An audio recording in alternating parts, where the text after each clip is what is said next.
Alright, in this video I'm going to be going over UFC Fight Night, Colby Covington versus Joaquin Buckley. I'm going to be going over only the main card and predicting every fight on the main card. It's a pretty good card. The entirety of the card is pretty good. It's pretty solid. There's a lot of good fights that are super interesting and matchups that are hard to predict. And the main event is actually sick for a fight night. So we're going to get into it. And we're going to start out with Navajo Sterling versus Tuco Tokos.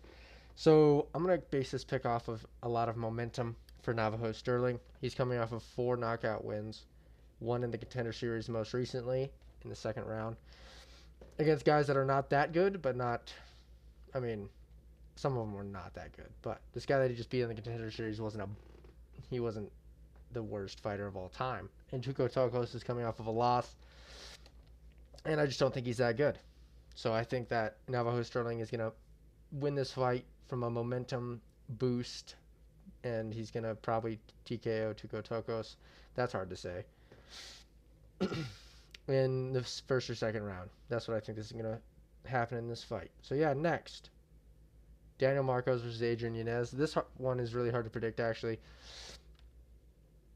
because we have 16-0 Daniel Marcos, who isn't, I'm not completely sold on, and then we have Adrian Yanez, who is dangerous but has been getting checked a lot recently. So it's hard to say. I don't think I can trust Adrian Yanez to win a fight against this undefeated fighter, and Daniel Marcos, who's well-rounded and pretty good, who's coming off a win against John Castaneda. But the main point about this is Adrian Yanez seems to be fumbling the bag a lot recently, getting knocked out. The Rob Font knockout was not great, but it's nothing too bad because Rob Font's actually pretty good and is fraud checking a lot of people in the division. But at the same time, Adrian Yanez isn't getting it done. He has just been checked by a few too many fighters for me not to pick Daniel Marcos undefeated going into this fight with momentum once again. A lot of momentum-based picks in this card. But yeah, I think I'm going to go with Daniel Marcos, probably by decision. If not, I think Adrian Yanez chins him. But I don't see him chinning Daniel Marcos, who has a great chin. So yeah, I'm going to go with Daniel Marcos by effectively grappling, clinching, and decisioning Adrian Yanez. Probably a close decision. Next, I'll go with Dustin Jacoby versus Vitor Petrino. So in this one, I'm going to pick Vitor Petrino purely based off of power. Dustin Jacoby has proved to be decent. He went into a war with Khalil Roundtree and was very, very close. I think that's very impressive, to be honest. But he's getting checked. His chin is getting touched up bad, and Vitor Petrino has power. Dustin Jacoby is tricky, but he's also chinnable. Dominic Reyes chinned him most recently. I'm going to go with Vitor Petrino to knock him out, I think is what's going to happen. I know Vitor Petrino just lost an embarrassing loss against Anthony Smith where he got submitted by a guillotine, which was embarrassing. It was shitty. But Dustin Jacoby isn't going to guillotine Vitor Petrino, in my opinion. I think this will be a standing fight since Dustin Jacoby has a kickboxing background, and I think Vitor Petrino will be able to chin him with his big boy Brazilian power at some point in this fight. I'll go with Vitor Petrino by knockout. Probably in the first round, late first round. So yeah, that's what I'll go with. Next, Manel Kape versus Bruno Silva. This is also a very hard matchup to predict, really, because Bruno Silva's been on a kind of a tear recently, winning by finish against some good fighters like Cody Durden. Knocked out Cody Durden in his last fight. To be fair, and this is a big part of why I'm going to pick Manel Kape, actually, Cody Durden was beating Bruno Silva pretty handedly before he got chinned. Bruno Silva does good, but he seems to get beat a lot before he does good. Manel Kape doesn't really get knocked out.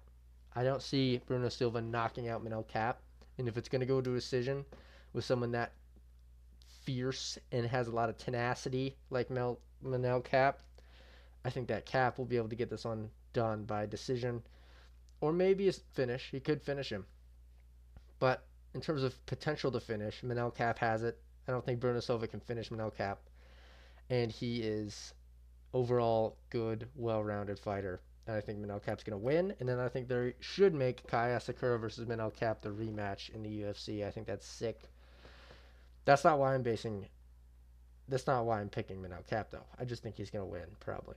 Bruno Silva could get it done, but if he does get it done, in my brain, the only real way forward I see that to happen is by knockout.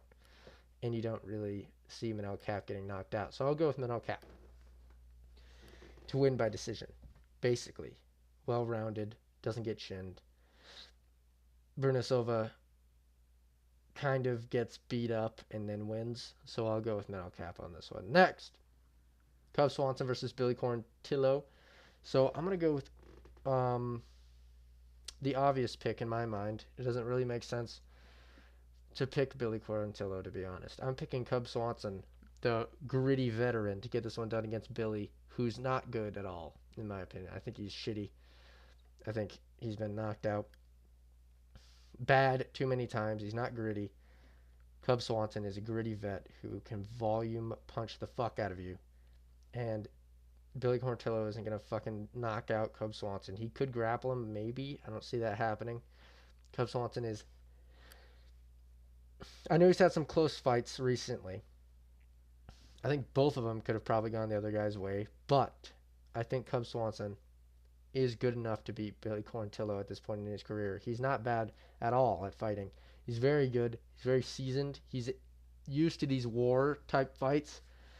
And I think that if he shows up in the right state of mind and willing to kind of grit down and shrug off Billy Quarantillo's first-round flurries and such, I think Cub Swanson will take over with volume and beat the shit out of Billy Quarantillo, hopefully to a finish. Probably, maybe not. I don't know. I could see him finishing him late in the fight, but it'll probably go to a decision. But I think it's going to be a clear Cub Swanson domination in this fight. And I'm confident in saying that. Next, the main event. Colby Covington versus Joaquin Buckley. Huge main event. Super interesting.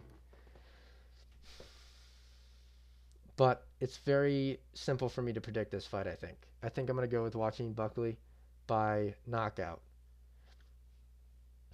Some point into the second or third round is what I think is going to happen in this one. I don't see Colby Covington being able to out-wrestle Joaquin Buckley. He's a little tank at welterweight. Very muscular, very powerful. Got down Ruziboyev in their fight. Ruziboyev is no joke. Beat the shit out of Ruziboyev. Just knocked out Wonder Boy. He can knock out Colby Covington if he can keep it standing. And he can. He can keep it standing. He's a fucking ball of muscle who has good wrestling. Colby Covington coming off of a less than stellar performance against Leon Edwards. Very disappointing. His mindset hasn't been in the game recently, I would say it's just pretty much... He's not in a fighter's mindset right now. He's just in a money... most opportunity kind of weird mindset where he's at the end of his career and he knows it, and he's trying to take any tiny opportunity he can at a shot of maybe getting the belt. He's not fighting to fight anymore. He's not like willing to go through a gauntlet to get to the belt. The only reason he's going through this fight in the first place is because they said no to the Shafkat matchup, according to Colby. So, I'm taking Joaquin Buckley by knockout. I think that's very confident. I'm very confident in that pick. Joaquin Buckley is no joke at welterweight. He showed that knocking out Wonder Boy is no joke at all. Colby Covington is falling off his horse a bit and showing fear and showing that he's at kind of the end of his road a little bit. That Leon performance was sad. Even though he might have broken his foot, that might have been the case. But at the same time, that's not the Colby Covington we're used to seeing. Even with a broken foot, I don't see that Colby Covington that fought Kamaru, that fought those guys that he was coming up. I don't see that Colby Covington having that performance against Leon Edwards, even with a broken foot. I think he's at the end of his road. And I'll take Joaquin Buckley by knockout in the second or third round. And yeah, that's the main card of this event predicted.